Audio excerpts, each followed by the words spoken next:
कौन जीत रहा है यूपी? सबसे सटीक एग्जिट पोल 7 मार्च शाम 6 बजे से लगातार सिर्फ और सिर्फ यूपी तक पर। नमस्कार, स्वागत है आपका एमपी तक पर। मैं हूं रवीश पाल सिंह। मध्य प्रदेश सरकार का बजट सत्र शुरू होने वाला है। विधानसभा का बजट सत्र होगा। मध्य प्रदेश में अगले 1 साल तक क्या अधोसंरचनाएं होंगी, कौन सी नई विकास की योजनाएं होंगी या फिर जन कल्याण की योजनाएं होंगी, वो सब कुछ तय होगा इस बजट में। बजट से पहले कैबिनेट में तमाम चीजों को लाया जाएगा, लेकिन अभी तक की जो जानकारी हमें मिली है उसके मुताबिक अगले साल विधानसभा चुनाव होने हैं। उससे पहले ये एक तरीके से देखा जाए तो अंतिम जो बजट होगा इस सरकार का, उससे पहले का ये बजट होने जा रहा है। तो इस बार ध्यान रखा जाएगा कि इस 1 साल के लिए खास तौर से किसानों को, क्योंकि पिछले कुछ सालों में देखे 2 सालों में तो बहुत ज्यादा नुकसान भाजपा को हुआ है। खेती और किसानों के फ्रंट पर अगर देखा जाए तो बड़ा किसान आंदोलन हुआ था। किसानों को, महिलाओं को और बेरोजगारी, इन 3 मुद्दों पे सरकार को ज्यादा काम करना है। अभी तक के बजट के प्रेजेंटेशन से ऐसा लग रहा है। और क्या चीजें हैं हम आपको बताते हैं। दरअसल जो बजट पेश होना है वो 9 मार्च को पेश होना है मध्य प्रदेश सरकार का। माना यह जा रहा है कि सरकार की तरफ से कोई नया टैक्स नहीं लगे। माना यह जा रहा था, पहले माना जा रहा था कि सरकार शायद हो सकता है कोई नया टैक्स लगाए आबकारी पे या फिर दूसरी चीजों पे, लेकिन अभी ऐसा लग नहीं रहा है। महिलाओं, किसानों और युवाओं पर तो फोकस है ही, लेकिन इसके साथ कोशिश की जाएगी कि जो लाडली लक्ष्मी योजना है उसमें जो अभी तक सरकार अपनी तरफ से आर्थिक सहायता देती है, शायद उसे बढ़ाया जा सकता है। हालांकि अभी ये तमाम चीजें पहले कैबिनेट में रखी जाएगी। कैबिनेट के बाद जब विधानसभा में इस पे चर्चा होगी तो उसके बाद वहां से ये बजट पारित होगा। अभी तक अगर देखा जाए तो मध्य प्रदेश में जो सबसे बड़ा मुद्दा रहता है वो खेती का रहता है। इसके अलावा पहली बार ऐसा माना जा रहा है कि किसानों को कम कीमत पर ड्रोन जो है उपलब्ध कराने की योजना इस बजट में लाई जा सकती है। बीते समय से इसकी बात भी हो रही थी और किसानों के लिए बहुत उपयोगी एक तरीके से देखा जाए तो ये तकनीक होगी, लेकिन क्योंकि ड्रोन का किराया बहुत ज्यादा महंगा होता है इसलिए अब तक इस पर काम नहीं हो पाया। माना जा रहा है कि इस बजट में इस पर खास ध्यान रखा जाएगा।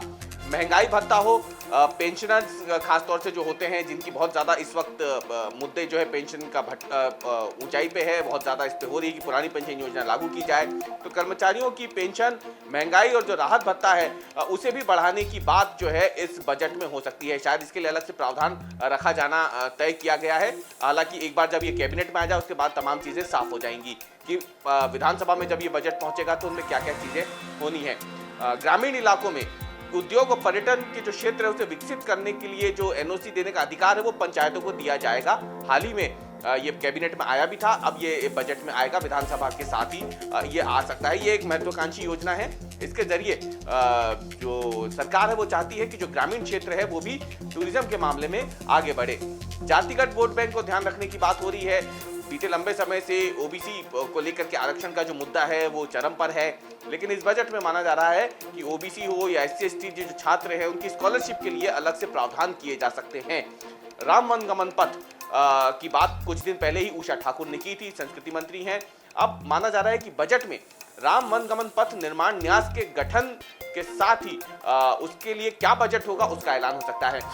गौ संवर्धन के लिए नई योजना आ सकती है।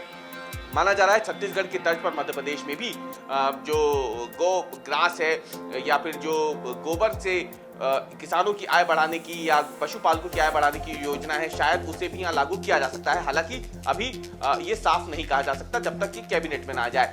ओमकारेश्वर में शंकराचार्य की जो मूर्ति है, स्टैच्यू ऑफ वननेस, उसके लिए जो बजट है उसको भी इस बजट में रखा जाएगा। कैबिनेट से उसे पास कर दिया गया है। कई तरीके की जो महत्वाकांक्षी योजना है उनमें सबसे ज्यादा जरूरी है पीडब्ल्यूडी विभाग, क्योंकि पीडब्ल्यूडी विभाग के अधीन आती है मध्य प्रदेश की सड़कें और इसलिए माना जा रहा है कि सड़कों को लेकर के शिवराज सिंह चौहान अपने इस कार्यकाल में भी कोई एक तरीके से जोखिम नहीं लेना चाहते और सड़कों की गुणवत्ता सुधारने को लेकर के भी बजट में कई प्रावधान किए जा सकते हैं।